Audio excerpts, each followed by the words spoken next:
A $13 billion carrier group nearly gets blindsided by a boat with no lights.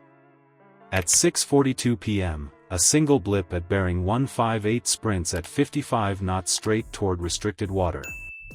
What breaks first, the go-fast's nerve or the strike group's rules of engagement?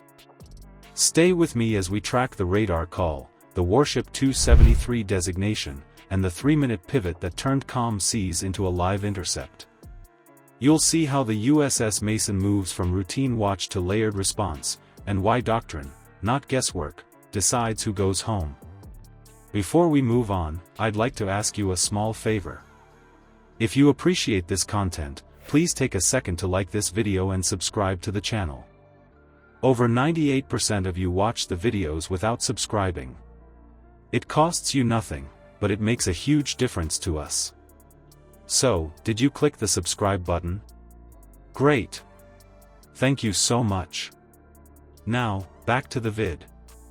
A silent dot at 158 outruns common patrol craft, yet a single radar call jerks a floating fortress to full alert. That's not paranoia. That's survival. Flight ops ease off. Jets cool on the angle deck. On watch, sailors trade stations, pour coffee, and scan. In CIC, scopes sweep sectors like clockwork. Then the voice cuts in, flat and clipped, contact 158, speed 55 knots, no ID. No transponder. No lights. Fast. Closing. The deck stays dark, but the air changes. Now to another developing story. President Trump tonight saying the U.S. is at war with drug cartels. That coming in a new notification from the Trump administration to Congress. Essentially, as you said, saying the U.S. is at war with them. It comes after those deadly U.S. military strikes on boats near Venezuela that the U.S. says were carrying drugs and cartel members. The Trump administration sent to Congress identifying drug cartels as terrorist organizations, declaring their actions constitute an armed attack against the United States. A go-fast holds course for restricted water, ignoring every rule that keeps big ships safe in tight lanes. Hails roll out in sequence on the radio. No reply. Time to intercept falls under 2 minutes. You can feel the math. Range, bearing, closure. The line that was monitor becomes act. Designation shifts to Warship 273, and that switch is a lever. It locks roles, comms, and legal posture. Words change cadence. Permissions tighten. Meanwhile, the destroyer pivots. The USS Mason bites into a new heading to cut the angle, trading distance for geometry, setting a gate the small boat must cross. You don't chase a sprinter in open water, you step in front of its lane. Bridge to CIC sinks in short bursts. Helm, come right. Engine order up. Combat confirms plot. The RHIB team straps in, safeties checked, tow line ready, waiting for the green. Up top, the MH-60R crew spins through launch sequence, APU hot, rotors unlock, FLIR checks green. On the rail, gun crews move to ready state, feeds linked, arcs cleared.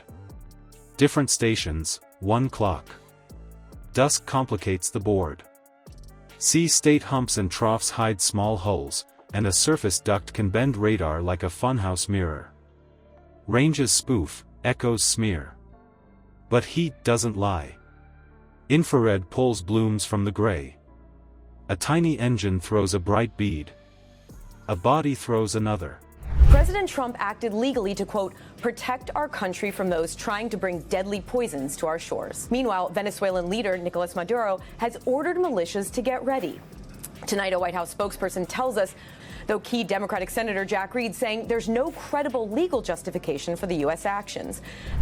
The optics might miss foam off a bow. IR catches sweat on a neck. The matchup feels wrong on paper. A sprinting mosquito against a steel fortress. Speed and low signature cheat mass. But doctrine imposes structure. It turns motion into tracks, hunches into checklists, and a dark smear on the scope into a controlled engagement with onboard eyes, offboard eyes, and hard edges your hands can work. The Seahawk lifts and pushes down the bearing line. On the screen in CIC, the IR feed steadies. 3 heat signatures. 1 at the helm, 2 lower and aft. Hard edges pop on the deck, orange containers, boxy and secured. Cargo? Decoy? Cover? Nothing goes in the safe column. Operators build branches, contraband load, hidden weapon, fuel bladders for range. Worst case gets priority, but nobody outruns their ROE. The boat answers hail with silence and water. It veers hard to starboard for a beat, then corrects back in. That wobble can be nerves or a signal to a wingman that isn't there yet. Deck lights on the destroyer pulse to bright to mark presence and authority. Guns track but stay cold. The hello calls updates, holding a steady circle, never crossing the bow, never giving a clean angle if rounds start to fly. Warnings go again. Bridge to bridge. Loud hailer. Nothing. The RHIB team waits for the word they know likely won't come, because closing with a hot go fast at night is like reaching into a blender. The crew keeps the ladder rigged anyway. Readiness is a habit, not a bet. Then the stalemate breaks. A streak of red peels across the dark, tracer arcs from the small boat. The first burst draws lines over black water. CIC calls it in. Mason answers. Heavy machine guns thump, short and controlled. Not panic, not spray. Suppression with lanes and limits. The hello holds the track, stays just off the threat axis, keeps the IR lock so every shift in bearing is recorded and passed. What began as a query becomes suppression in one breath. The go-fast speed is now a liability, straight lines make clean solutions for stabilized mounts. The doctrine that felt slow now moves fast, because roles are clear. The carrier group doesn't wake up scared. It wakes up synchronized. The takeaway isn't the size of the guns. It's the clock, the rules, and the sensor stack that keep a high-value asset from getting surprised twice. And when those orange boxes come back into view on the IR after the bursts, you start reading them through a different lens entirely. Mass doesn't keep you safe. Discipline, timing, and a sensor stack that never sleeps do. When a fast, low-signature hull pushes in, the ship that wins is the one that acts on cues, not noise.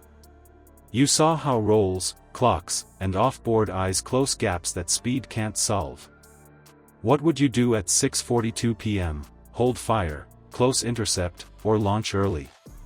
Comment your choice below. If you want the tactical mindset behind decisions like this, subscribe. The next threat won't be bigger. It will be faster, quieter, closer.